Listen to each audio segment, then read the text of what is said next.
Hi everyone, मेरा नाम अभिषेक है और आज हम पढ़ेंगे सीबीएसई क्लास 10 का फर्स्ट चैप्टर रियल नंबर। तो उसका एक टॉपिक है इक्विलिडिस डिवीजन लेमा। तो इस लेक्चर में इसी टॉपिक को हम कवर करेंगे। यहाँ पर जो इक्विलिड लिखा है यह एक नाम है और डिवीजन यानी कि कहीं ना कहीं यह डिविजिबिलिटी से रिलेटेड है। और लेमा का मतलब होता है एक प्रूवन स्टेटमेंट, मतलब कि डिविजिबिलिटी को दिखाने के लिए एक प्रूवन स्टेटमेंट का यूज करते हैं जिसे कहते हैं इक्विलिडिस डिवीजन लेमा। तो इसको समझने के लिए एक एग्जांपल देखते हैं। तो हमारे पास दो पॉजिटिव नंबर हैं, एक है 17 और दूसरा है 6। तो अब 17 को 6 से डिवाइड करना है और इसको डिवाइड करने के लिए जो हमने लोअर क्लास में जो मेथड सीखा था उसके थ्रू इसको सॉल्व करेंगे। तो चलिए स्टार्ट करते हैं।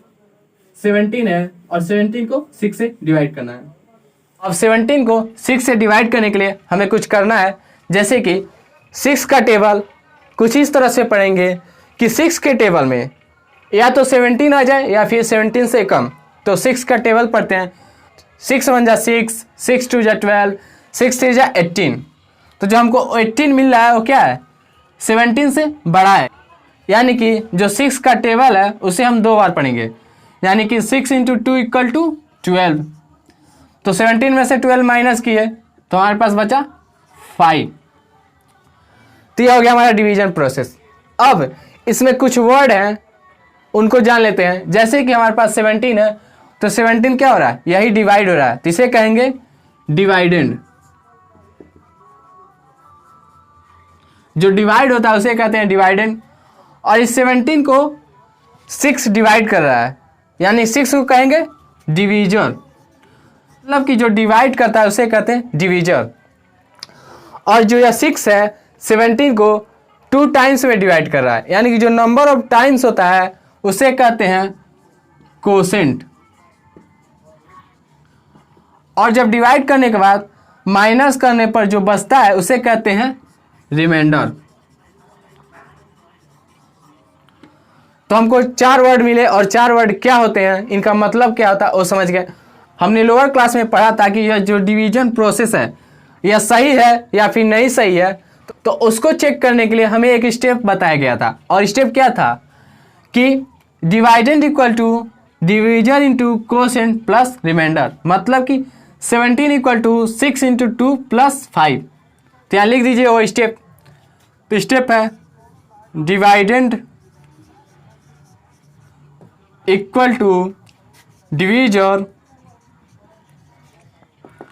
इंटू कोसेंट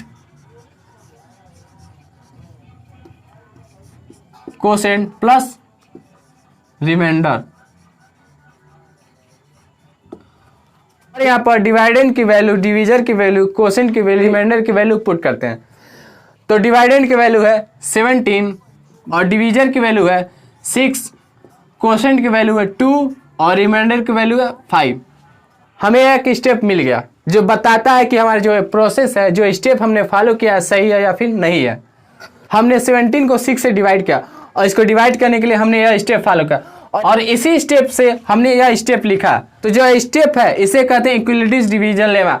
मतलब कि अगर हमारे पास कोई दो इंटीजर हैं, अगर उनको इस फॉर्म में लिखते हैं तो उसे कहते हैं इक्विलिडिस डिवीजन लेमा। और जब भी दो नंबर को इस फॉर्म में लिखेंगे तो इस फॉर्म को लिखने के लिए या इस फॉर्म को सेटिस्फाई करने के लिए हमको दो और इंटीजर मिलेंगे। जैसे कि यहाँ पर मिला है 2 और 5। हमारे पास पहले क्या था, 17 और 6 था। तो 17 और 6 को जब इस फॉर्म में लिखे तो हमने दो इंटीजर का यूज किया जो इनको सेटिस्फाई कर रहे हैं। मतलब कि जब भी कोई दो इंटीजर को इस फॉर्म में लिखेंगे तो उनको सेटिस्फाई करने के लिए दो इंटीजर पहले से मौजूद होंगे। यह हो गया इक्विलिडिस डिवीजन लेमा का फर्स्ट कंडीशन। और दूसरा कंडीशन क्या है कि यहाँ पर जो डिवीजर है और यहाँ पे जो रिमाइंडर है इनके बीच में कुछ फासले होते हैं जो हमेशा बरकरार रहना चाहिए। जैसे कि यहाँ पर डिवीजर की वैल्यू 6 है और रिमाइंडर की वैल्यू 5 है। अगर रिमाइंडर की वैल्यू 5 की जगह 6 हो जाती तो क्या होता है, 6 से डिविजिबल हो जाता है, यानी 6 से डिवाइड हो जाता है। यानी कि जो रिमाइंडर की वैल्यू है वो हमेशा क्या होगी, इस डिवीजर से हमेशा कम होगी। यानी कि रिमाइंडर की वैल्यू हमेशा डिवीजर से कम होनी चाहिए। और रिमाइंडर की वैल्यू डिवीजर से कम होनी चाहिए, ये तो हो गया। अब कहाँ से कहाँ तक हो सकती है, जैसे कि हमारे पास 6 है, अगर 6 को 2 से डिवाइड करते हैं तो 3 टाइम से डिवाइड होगा, 2 3 जा 6 माइनस, यानी कि हमारे पास बचा रिमाइंडर 0। यानी कि जो रिमाइंडर की वैल्यू है वह 0 हो सकती है या फिर 0 से बड़ी हो सकती है, लेकिन डिवीजर से हमेशा कम रहेगी। तो ये हो गया दूसरा कंडीशन। तो इक्विलिटीज डिवीजन में फर्स्ट कंडीशन क्या है कि हमारे पास कोई दो पॉजिटिव इंटीजर हैं, अगर उनको इस फॉर्म में लिखते हैं तो उनको सेटिस्फाई करने के लिए हमको दो इंटीजर मिलेंगे। और दूसरा कंडीशन क्या है कि जो यहाँ पे डिवीजर और रिमाइंडर के बीच में कुछ रिलेशन है, और रिलेशन क्या है कि जो रिमाइंडर की वैल्यू है वह 0 के इक्वल हो सकती है या फिर 0 से बड़ी होगी, लेकिन डिवीजर से हमेशा कम रहेगी। तो इस तरह से समझ गया इक्विलिटीज डिवीजन लेमा होता क्या। अब इसको थोड़ा एक स्टेटमेंट के थ्रू समझ लेते हैं। इक्विलिटीज डिवीजन लेमा का स्टेटमेंट क्या है, given two positive integers a and b, there exist unique integer q and r satisfying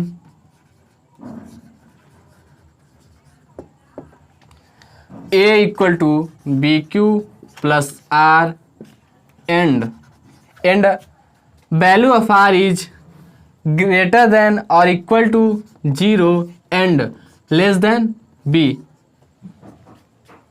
तो इक्विलिटीज डिवीजन लेमा कहता है कि अगर हमारे पास दो पॉजिटिव इंटीजर हैं a और b, तो उनके लिए दो और इंटीजर अवेलेबल होंगे या मौजूद होंगे जो इस इक्वेशन को या इस फॉर्म को सेटिस्फाई करेंगे, और रिमाइंडर की वैल्यू 0 की इक्वल हो सकती है या फिर 0 से बड़ी हो गई और डिवीजर से हमेशा कम होगी। ये होगा इक्विलिटीज डिवीजन लेमा। और यहाँ पर जो हमको यह फॉर्म मिला है या फिर कहें जो यह फॉर्म हमको मिला है या जो स्टेप मिला है, यही स्टेप कहलाएगा इक्विलिटीज डिवीजन लेमा। मतलब कि 17 और 6 को लिखने के लिए हमने एक प्रूवन स्टेटमेंट का यूज किया है, और वह स्टेटमेंट है 17 = 6 × 2 + 5, और इसे कहते हैं इक्विलिटीज डिवीजन लेमा। तो कोई भी दो नंबर हैं, अगर उनको इस फॉर्म में लिखते हैं तो उसे कहते हैं इक्विलिटीज डिवीजन लेमा। तो इक्विलिटीज डिवीजन लेमा क्या होता है ये आप समझ गए। इसके बाद वाले लेक्चर में हम पढ़ेंगे इक्विलिटीज डिवीजन एल्गोरिथम। तब तक के लिए जय भारत।